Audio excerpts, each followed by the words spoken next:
കൂട്ടുകാരെ, എൻ്റെ യൂട്യൂബ് ചാനലിലേക്ക് എല്ലാവർക്കും സ്വാഗതം. ഞാൻ ഉഷാ കൃഷ്ണമൂർത്തി. ഞാനൊരു പുഡിംഗ് ഉണ്ടാക്കാൻ വേണ്ടി എടുത്തു വച്ചിരിക്കുകയാണ്. അപ്പോൾ ഇതിൽ നെയ്യ് പുരട്ടി വെച്ചിട്ടുണ്ട്. ഇതിനകത്തേക്ക് വേണ്ടത് നേന്ത്രപ്പഴമാണ്, ഏത്തൻപഴം.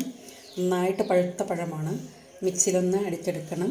പിന്നെ കുറച്ച് അണ്ടിപ്പരിപ്പ്, ഒരു മുട്ട, പിന്നെ പാല്. എത്രയാണ് എടുത്തു വച്ചിരിക്കുന്നത്. അപ്പോൾ നമുക്ക് ആവി കയറ്റിയിട്ട് എടുക്കാം. ഇതെല്ലാം ഒന്ന് മിക്സ് ചെയ്ത് ആദ്യം എടുക്കാം. പഴം നന്നായിട്ട് മിക്സിയിൽ അരച്ചെടുത്തിട്ടുണ്ട്, നന്നായിട്ട് അരഞ്ഞിട്ടുണ്ട്.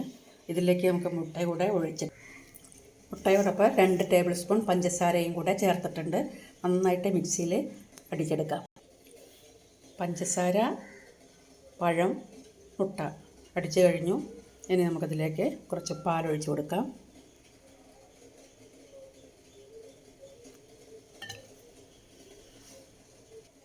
നന്നായിട്ടൊന്ന് മിക്സ് ചെയ്യാം.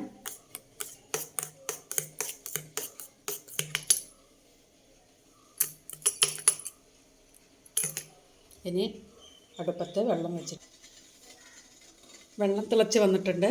അതിൻ്റെ മേലെ പാത്രത്തിൽ നെയ്യ് പുരട്ടിയിട്ട് വെച്ചിട്ടുണ്ട്. ഇതിലേക്ക് ഒഴിക്കാം.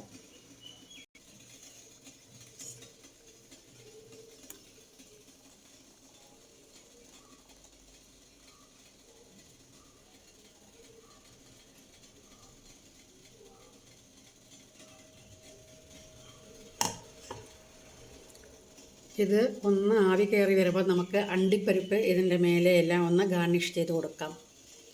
ഒരു 10 മിനിറ്റ് കഴിയട്ടെ. അണ്ടിപ്പരിപ്പ് ഇട്ടിട്ടുണ്ട്. ഇനി നമുക്കിതിനെ ഒന്ന് ആദ്യം പാത്രത്തിനെ അടയ്ക്കാം. അത് കഴിഞ്ഞ് നമുക്ക് ഇഡലി പാത്രത്തിൻ്റെ അടപ്പ് വെച്ചിട്ട് തന്നെ ഒന്ന് അടയ്ക്കാം. നമ്മുടെ പുഡിങ് റെഡിയായോ നോക്കാം. നല്ല ചൂടുണ്ട്.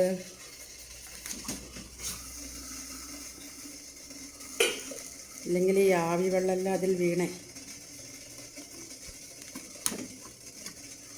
അതെ, റെഡി.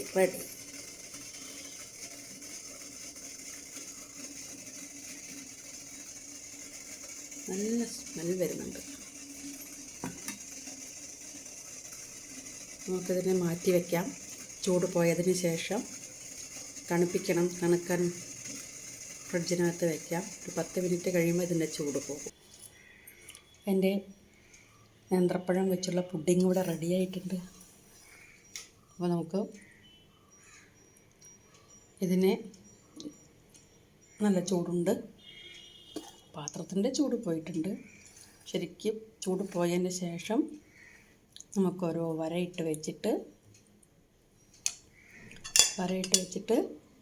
നമുക്ക് ഫ്രിഡ്ജിൽ കയറ്റി വയ്ക്കാം. ഫ്രിഡ്ജിൽ നിന്നും ഒരു 20-25 മിനിറ്റ് കഴിയുമ്പം എടുത്ത് മുറിച്ച് നമുക്ക് കുട്ടികൾക്ക് കൊടുക്കാം. ഇപ്പം 4 മണിക്ക് കുട്ടികൾക്ക് കൊടുക്കാൻ പാകത്തിന് ഇതായി കഴിഞ്ഞു. ഒരു 3 മണിക്ക് വെച്ചതാണ്. ഒരു 20 മിനിറ്റ് ആവി കയറിയിട്ടുണ്ട്. ഇപ്പം തന്നെ സൈഡെല്ലാം വിട്ടിട്ടുണ്ട്. സൈഡ് വിട്ടിരിക്കുകയാണ്. ബാക്കിയുള്ളതും കൂടെ വിട്ട് വരട്ടെ. ശേഷം നമുക്ക് തണുപ്പിച്ച് മുറിച്ച് കുട്ടികൾക്ക് കൊടുക്കാം. നമുക്കും കഴിക്കാം. അപ്പോൾ എല്ലാവരും എൻ്റെ ചാനലൊന്ന് സബ്സ്ക്രൈബ് ചെയ്യണം. പിന്നെ ലൈക്കും കമൻറ്റും ഷെയറൊക്കെ വേണം. നിങ്ങളോടൊപ്പം എന്നെയും കൂടെ കൂട്ടണേ.